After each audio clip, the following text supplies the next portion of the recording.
Hello viewers, welcome to Zebian classes. Today in this video, I am going to give you a brief outline about all the literary periods in English literature. So for any student of literature, it's very important to have a clear concept of the different literary eras to cover the background of the English literary history.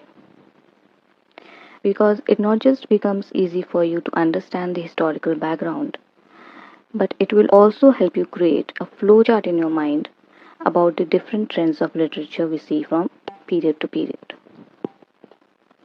So, without any further ado, let's look at the first stage.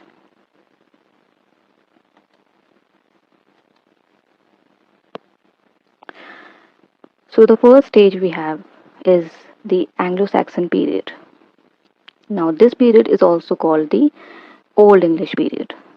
Okay, its range starts from the 5th century and it continued till 1066 AD. Now, this era started with the invasion of the three Germanic tribes. These were the Angles, the Saxons, and the Jutes. So, these were the three tribes, and they conquered the lines of Britain and they settled there. It was after the decline of the Roman Empire. So, among them, Jutes were less in number, and Angles and Saxons they were the dominant ones. So, this period becomes the Anglo-Saxon period. So these people were barbarians. They had no evolved form of language, they had no proper religion, and they used to follow their pagan gods. They used to worship their local gods called pagan gods. And they were very uncivilized people.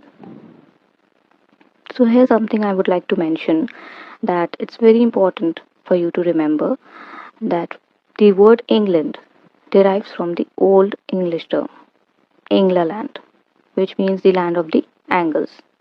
So from the word Angleland, eventually it became England. So it's actually these three groups, Germanic groups, who laid the foundation of the English nation. Very important to remember.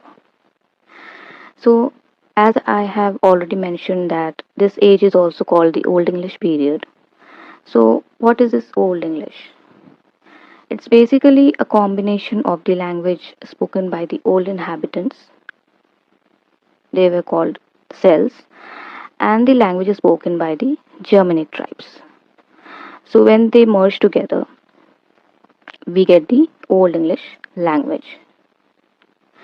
Over a couple of years, we see that their languages, their culture merged with the old inhabitants, and from this, a new language was formed that we know as the Old English language. And through this Old English language, we get the Anglo-Saxon literature. Now we know that language is not just for communication, right? It's also used for expression, to express ideas, thoughts, feelings, emotions. So both poetry and prose were written during this period.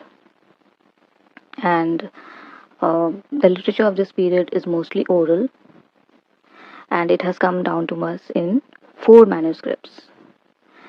So these four manuscripts are the Junius manuscript, the Worsley book, the Exeter book, and the Novel Codex. So if we just look at what kind of poetry were written during this period, they were written two types of poetry.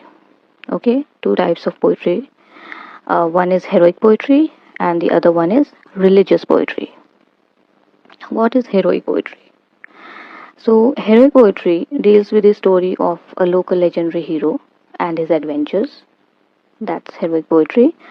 And one of the major work written during this period is Beowulf. Beowulf is a classic example of heroic poetry. But we don't know the author. We don't know the name of the author. It's anonymous. But it's the first epic written in English literature.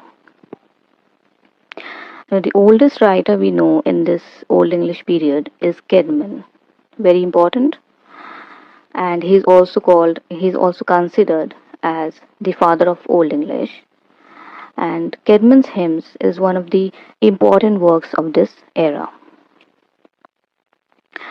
So, one of the features of the Old English period is that it was written in alliterative verse.